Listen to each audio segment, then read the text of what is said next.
코로나19 신규 환자는 12만 8천여 명으로 집계됐고 위중증 환자는 102일 만에 최다를 기록했습니다. 정부는 고위험군에 대한 먹는 치료제 처방을 늘리고 원스톱 의료기관에 방문할 경우 우선 진료를 받을 수 있도록 했습니다.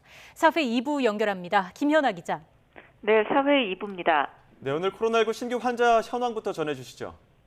네, 영시 기준 확진자가 12만 8,700여 명으로 집계되면서 일주일 전보다 14% 증가한 것으로 나타났습니다. 전주 대비 증가폭은 이번 주 내내 20-30%를 오갔는데 오늘 10%대 중반 정도로 떨어진 겁니다. 재유행 정점이 다가오는 것으로 보이지만 예상보다는 감소세 전환이 느려서 정점이 이달 말쯤으로 늦춰지고 규모도 20만 명은 훨씬 넘게 될 거란 예측이 나왔습니다.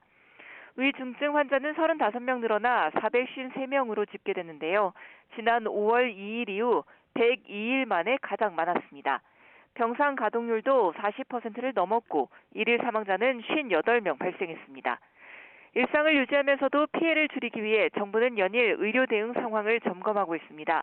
코로나19 재유행에 따라 먹는 치료제 처방량도 늘고 있습니다.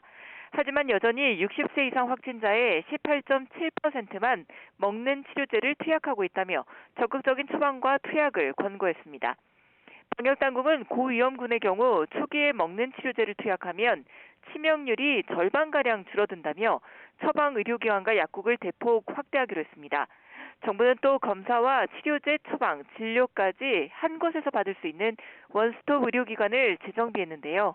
고령자 등 고위험군은 방문 예약을 통해 우선 검사와 진료를 받을 수 있도록 했습니다. 재택치료 환자가 70만 명에 육박함에 따라 해열제와 감기약 등 약품 공급 대책을 추가하고 싸이 흠뻑쇼 방문 뒤 확진이 잇따르자 대형 공연장의 경우 9월까지 현장 점검을 하는 등 방역 관리를 강화하기로 했습니다. 지금까지 사회 2부에서 YTN 김연아입니다.